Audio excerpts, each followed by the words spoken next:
Alright, eto na. Welcome to the Q&A portion of Miles Ocampo as part of the AAA. Alam mo po, marami ang mga nakaharang na camera.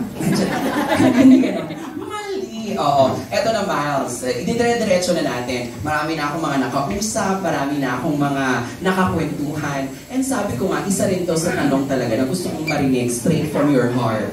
Ang unang itatanong ko para sa'yo, what made you decide to be with all access to artists?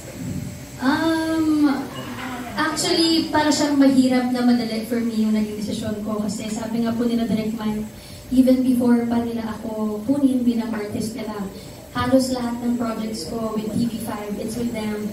And the fact na pinagkatiwala nila sa akin yung Pajang Princess na binigay nila yung proyekto sa akin kahit di pa nila ako alaga, means so much to me kasi parang ang hirap ngayon sa dami ng artista para pagkatiwalaan ka nila, nabigyan ng ganong klaseng project. Malaking bagay yun for me bilang artista na yung mga nakahawak sa akin ay nagtitiwala sa akin. Alam mo, I heard a lot of good things kay Miles kasi marami tayong mga naging kaibigan from Padzak.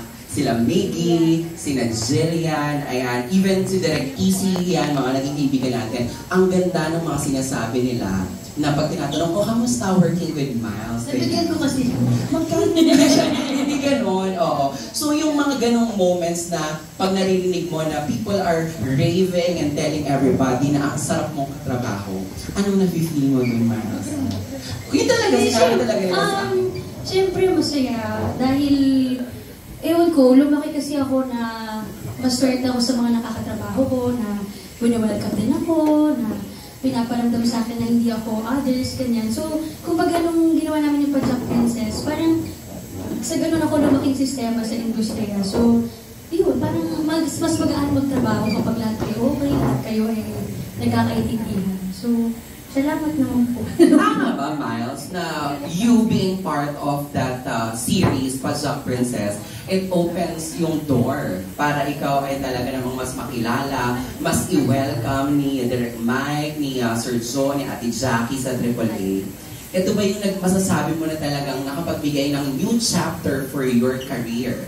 Ay, oo naman, dahil sabi ko nga ilang taon na po ko sa industriya. First time ko magkaroon ng ganong klaseng show, na daily show na pinagkatiwala sa akin. Kaya, nung present po nila sa akin yung Pajang Princess na parang sobrang sure na nila, ako po yung nagsabi talaga na, sure ba kayo direct? Na parang bumunta ako doon nang hindi ko sigurado kung tatanggapin ko dahil, syempre yung pressure, hindi ako sanay ng... As bida! Hindi po ako sanay ng gano'n. Pero with Direct Mike, Sir Jojo, Miss Jackie, at the time parang talagang pinafeel nila sa akin na yung project na yun ay for me at pinagkatiwala nila yun sa akin. So sino ako para tumanggi at hindi ibigay yung best ko kung mayroong mga taong tumaya para sa akin. At doon na nga nagsimula, sunod-sunod na. Now na nandito tayo sa bagong chapter sa career mo, ano yung nilook forward ni Miles sa kanyang new chapter sa kanyang karera?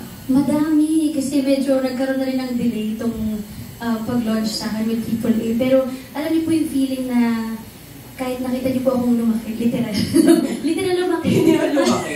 Siyempre mula going bulilit, parang pinapanood ka na namin. Parang kahit medyo tumanda na po tayo dito, I feel like ang dami ko pang pwedeng i-offer. I feel so hungry at the same time na nervous and excited kasi being in a new management, parang from the top ka ulit noon. And that excites me also kasi new beginning, new opportunities, and new people around you na who will motivate you then.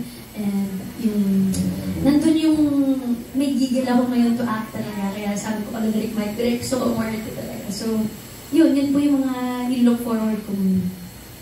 And what is in store for you? Ayan, ano ba yung pinirmahan? Ano ba yung mga napag-usapan na, ano yung aabangan naming lahat, pati ng mga fans mo? Direct? Pwede na po ba? Pero hindi, for sure po yan, ay may mga plano si Direct. Na Direct, pero of course, bulaga pa rin dahil everyday din yun. So, pero grateful ako with Bulaga kasi every time na magpapaalam ako na mayroon akong gustong gawing project or gusto ko umarte, pinapayagan nila ako. So, very flexible sa schedule. Yes, ang saya. Eto, may mga napag-usapan, di ba, sa mga interviews lagi. Ano ba yung mga bucket list ng mga artista? Ikaw, bucket list mo na artista sa local scene and international na mention mo sa mga past interviews na ang makatrabaho ang isang megastar na si Ms. Sharon Cuneta at iba't ibang mga bigating pangalan sa showbiz. Ano pa o sino pa ba yung mga gusto ni Miles Ocampo na makasama at makatrabaho? Alam mo po, going here, iniisip ko rin ano yung... Tatawa sa alam mo po. Alam mo po. Iniisip ko rin kung anong dream role ko kasi for sure you'll ask that. Pero lagi ko nga sinasabi na tuwing nanonood ako ng pelikula, parang lagi ako may inggit na, shucks, gusto ko i-arte tong role na to, gusto kong gawin to. So parang I'm just willing to explore right now and gusto ko gumawa ng pelikula talaga. Yun yung gusto ko. And nakakatrabaho, totoo po yun na naging maswerte ako na kapatid ako ni ganito, anak ako ni ganyan. So kahit pa paano medyo nabubuo mo yung mga talagang mga stars natin na nakakatrabaho. Pero kung meron po akong isang gustong maka-work si Miss Julian Santos. Of course, the queen of Philippine primetime soap opera, di ba? Ate Juday. Hindi ba kayo nagkaroon ng encounter ever? Like, kahit man lang yung... Di ba may mga ganon sa isang project? Kunyari, nagkatag-ulang, ganyan. Wala. Di kahit doon dati? Hindi pa po. Nagkikita lang kami because of Kuya Ryan sa Ulaga. Pero di pa kami nagkakaroon usually. Because of that, na nakikita kayo, nagkaroon ka ba ng chance na Ate Juday? Sana naman. Hindi ako sa akin. Hindi sa stars lang ako. Tahimik ako pagdating ni Judy. Oo, hindi mo kinakaya.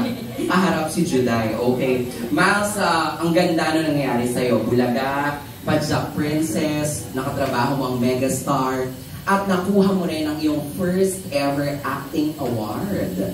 Diba? Sa artista ba, kapag natatanggap na yung kunyari, nabigyan na sila ng recognition, ng acting award nila, dadagdag ba to ng more pressure sa inyo? At pag nakuha mo yun, parang nagkakaroon ka pa lalo ng fire and eagerness na I want something new, I want to do this, that, ganon? Yes, opo naman. Parang yun nga po, sobrang unexpected nun. And just want to share, nung time na ginagawa namin yung pelikulang yun, talagang ayaw siyang gawin dahil kakalabas ko lang po ng hospital, manas pa ako because of my meds and all. Sabi ko talaga, baka naman magmukha akong nanay ni Alden. Hindi niya ako magmukhang partner. Pero, kakapit ka doon talaga sa mga taong kumukuha sa'yo at nagtitiwala sa'yo. Kasi di talaga may iwasan yung self-doubt talaga. Pero, isang tao lang na magtiwala sa'yo, parang nakakagain ulit ng confidence ko. So, ano may question mo? Nasagot ko nun. Yes, di ba? Yung meron lang magtiwala sa'yo sa artista kahit nakatipid ng pressure. Pero mailalaban, maitatawid mo talaga at bigay yung best mo, di ba? Grabe, no? Hindi naiintindihan minsan ng maraming tao yung mga pressure like that na syempre sa showbiz, di ba? Kailangan always look good. Kailangan talaga payat, ganun. Pero ikaw, isa ka dun sa mga never natakot na i-share yung journey mo talaga kung ano yung nangyari. Kasi di ba kung matatandaan, I believe marami sa atin dito ang kasama rin natin nung sa mga past na mga ganap natin. Nung nilaunch ka, nagulat at sumabog ang social media because of your looks. Tapos ngayon, another pasabog na naman, di ba? Totoo. Mas pag-usapan naman natin, brighter naman tayo and lighter side tayo every single day. Dami mong napapasaya sa Bulaga. Nakikita natin ang comedic side of Miles Ocampo na napanood natin mula pagkabata bilang isa sa mahusay na child actress, di ba? Na magaling na artista. Pero sa Bulaga na i-showcase talaga yung comedic side mo doon. Very natural. Sa TikTok mo din, tumitrending ka din sa mga, ang term nila dyan, pakikipagpardagulan mo. Kwento, ganyan ba ang tunay na buhay ni Miles? Alam mo dati pala biro na ako, pero lumala nung naging Bulaga. Kasi galing kang bulilit, di ba? Lumala talaga siya kasi parang dati, naman, joke naman ako once in a while, pero ngayon parang kahit anong gawin ko, meron ng kalokohan kasama. Pero, unexpected blessing for me ang Bulaga. Yun yung, di ba pag mga bata ka, anong pangarap mo sa buhay? Pangarap ko kung magka-billboard, pangarap ko magka-pelikula, pero never ko naisip ever na pangarap ko pong mag-host sa Bulaga or any noontime show kasi I feel like it's so impossible to happen. And wala naman akong ganong opportunity to showcase my hosting skills before. So, malaking blessing siya talaga for me. And pinag-uusapan lang namin to nung nakaraan. sabi ko, iba pala pag naging lover cards ka. Kasi every time nakikita ako ng tao ngayon, parang since everyday nila ako nakikita, feeling nila close kami. So feeling nila kung paano ako nakipagbiroan sa TV, ganoon din sa kanila. So parang, wala, nasanay na lang din ako na sa direct magay na parang automatic pag may kausap ko. Parang, yung pagiging jolly naman ako. Nasobrahan na. Komodo. Oo. Na-unlock, diba? Oo, tsaka yung joke, pag-joke ko sa Itbulaga, nag-start po kasi ako doon, guest host lang talaga ako. So for a week, syempre di ko alam kung ano gagawin ko, tapos sobrang pamilya na sila doon talaga. Pero doon ko napatunayan and appreciate na yung samahan nila, never, since my first day, never kong na-feel na merong seniority, never kong na-feel na, bago ka lang, dyan ka lang. Simula day one pa lang, sinabi nila sa akin na mag-joke ka lang, kahit wali yan, kahit anong mangyari, sasaluhin ka namin. Kaya po naglakas ng loob ko. Kahit wali, joke ako ng joke. Oo, pero merong nag-trending, matagal naman na to, pero nakita doon na, di ba meron kayong naging isang player na parang pinupuli ka ng mga netizens? Kasi yung player na yun, yung parang may attack na nangyari dahil siguro nanalo siya ng money, pero nakita ng tao how caring ikaw, na tinatanong mo kung okay ka lang, pati ibang mga hosts and everything, kung feeling mo ba nabastos sila, ganyan. Ano yun?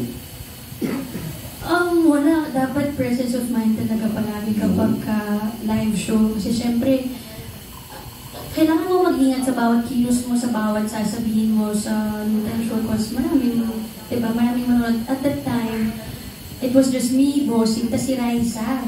Si Raisa yung kasama, so bagets, na kinabahan din kami, syempre dahil wala naman kami kaalam-alam. Pero pag nandun ka kasi sa situation na yun, ang gusto mo lang ay maging okay lahat. So, just wanna make sure na walang natapakan or what. Pero, maging sensitive. Yes, maging sensitive. Kahit dapat alert ka lang talaga. Pag nasa live, kahit anong pwede mangyari. So, you just have to be there and keep present all the time.